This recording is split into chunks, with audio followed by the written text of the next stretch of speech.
In this video, we're going to be looking at ecosystems.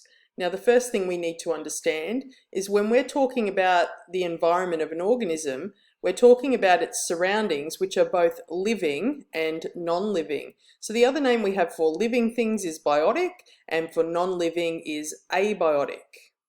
We have some penguins here. Their living part of the environment would be other penguins, would be seals, would be whales, sharks, organisms that live in the sea, and then non-living parts of the environment would be the ice, the air temperature, the rocks that are around them, when they breathe for oxygen. So all those things that are non-living that they also rely on. When we look at ecosystems, an ecosystem is a part of the environment containing living things interacting with each other and the non-living parts of the environment. So in terms of the biotic factors here, you have a clownfish. It lives within a sea anemone for protection, and then, so they're both living things. It would also have other clownfish around, other fish, octopus, all those sort of things, and they are living or biotic factors. And the non-living parts of the environment are the actual water, the temperature of the water, the amount of oxygen in the water. They're all the abiotic or non-living parts of the environment. So biotic is the living, abiotic is the non-living.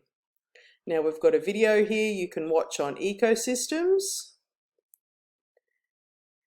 And then the next definition is about ecology, or for scientists, you can go and study and you can become an ecologist. So ecologists study relationships, and these can be the relationships living things have with each other and the relationship they have with their environment. So very specific in this photo here, you have a hummingbird. It has a very long, narrow beak, and the flowers it feeds on to get nectar have very long structures. So it's adapted so that its beak will go right into this flower. And they both depend on each other in the environment.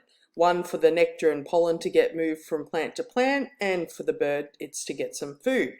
Now you can also look at how relationships work if we clear land, so human interactions with ecosystems and the impact we have. And you can look at how different organisms relate to each other, or if you're trying to reforest an area, what plants should you plant? When we've had things like species brought in, so in Australia we've had the cane toad brought in, and we needed to study the interactions that they would have with the environment long term, and obviously some mistakes were made there, and we'll talk about that a little bit later when we look at human impact on ecosystems. Next, we have a video here you can watch with some clear definitions of biotic and abiotic factors. Another video on a baby sloth orphanage and the rescuing of these super cute animals. And then when we're going to now look at really specific different types of ecosystems, and you would have studied these in younger grades, but first we're going to really break it down into a really two broad things. So we're going to talk about aquatic and terrestrial ecosystems. So aquatic ecosystems are to do with water. So this, for example, here is the Grand Prismatic Spring in Yellowstone National Park in North America. This is a thermal spring, so it's very hot, and the bright colors actually come from the bacteria that have evolved to live there. So that's an aquatic ecosystem. And within aquatic, we have two types really that we talk about. We have saltwater, so things like the open sea, estuaries and saltwater lakes. Now, approximately 65% of the Earth's surface is covered by oceans. And again, those non-living or those abiotic factors can include tides, currents, waves, and wind, and they move this abiotic thing, the water, which has a lot of biotic or animals and corals and seagrasses and plants living in it. So you've got, this was saltwater. There's some really great little videos here. Ningaloo Reef, and you know, who doesn't want to watch something about this beautiful house is made of snot? And then we have freshwater ecosystems.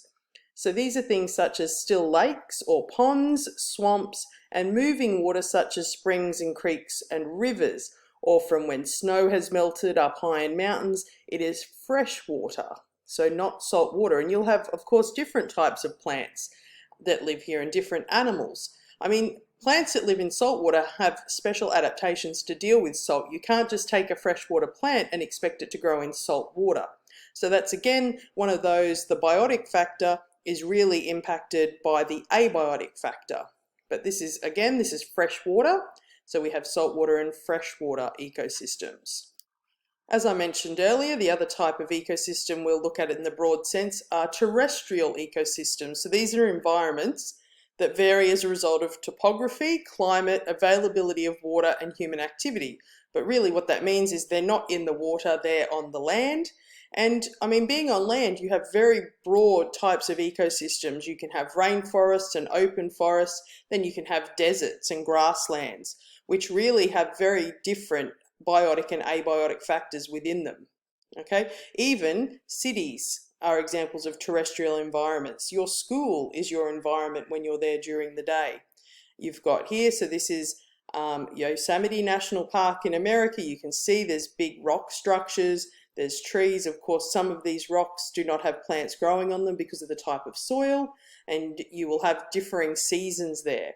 And then down here, you've got a drier desert type area, not as many plants, different types of soil. Of course, you'll still have animals and plants and organisms living there, but they will be different to the ones that live in the forests here.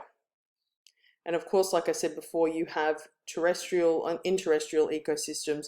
You have habitats that ecosystems that humans make, such as cities and towns. And you'll have different types of plants and animals that are living there. Now to look at some specific definitions that we use when we're talking about ecosystems. We talk about populations of organisms. So a population is a group of organisms of the same kind living in the same place at the same time. So the same kind of organism, same place, same time. So here you could go and look at, say, a patch of the lawn outside, and you would be looking at all of this type of ant that lives on that patch of grass. So that is a population of that species of ant.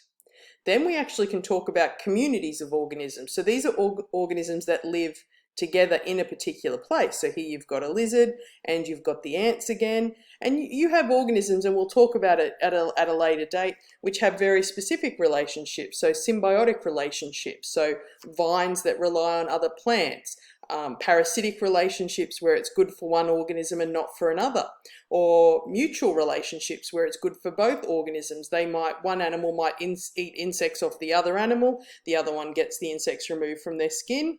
Or you can have relationships even where it's good for one and it doesn't really impact the other.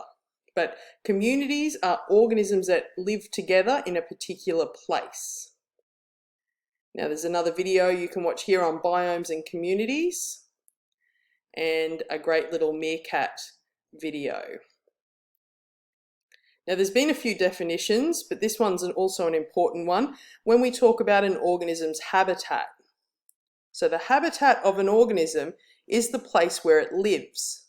So they can vary in size. So you could be talking about an organism's habitat just being under tree bark of a certain tree. You could be talking about the bacteria that lives in your intestines. You've got desert habitats. You've got a sloth here, so its habitat is the jungles in South America. You don't find those you don't find a sloth in Australia. Talking about Australian animals, Australia has a lot of endemic animals, so animals that are only found here, koalas, kangaroos. So an organism's habitat is the place where it lives, and they can very much vary in size. Now it's really important to consider with ecosystems, they need to remain in balance. You need that right balance of living and non-living things, and a competition between animals, and enough food, and you really need that balance. Now, ecosystems are very, very good at finding balance if humans leave them alone. It may take a little while. In Australia, if we have a bushfire, there's a lot of plants that will grow back very, very quickly. We actually have plants in Australia that their seeds will only open if they're exposed to fire. So ecosystems, they will fail if they don't remain in balance, and often that sort of unbalance comes from human impact. So no community can carry more organisms than its food, water, and shelter can accommodate.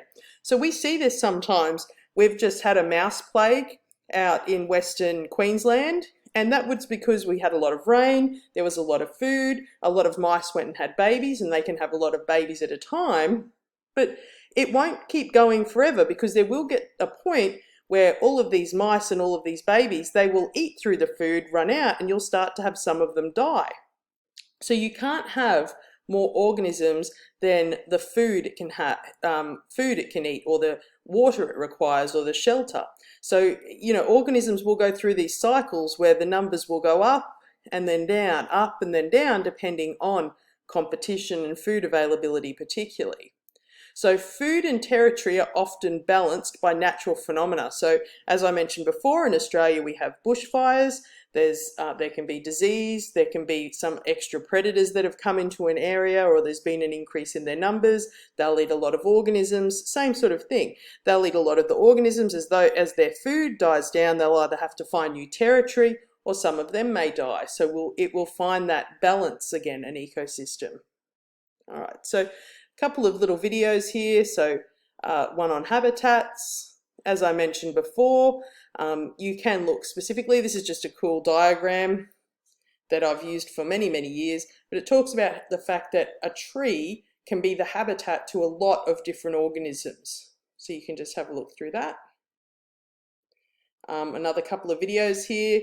There was a guy in America who's put a camera, and just to show in a season all the organisms that walk across a log there, just filming day-to-day life. One of the most amazing animals you'll find, a lyrebird, an Australian bird that can imitate sounds, so it's a very cool video to watch. And some different sea ones, so about bioluminescent organisms and underwater sea creatures, sea cucumbers. I mean, wow, who doesn't want to watch those? All right. So I'll leave it at there for ecosystems.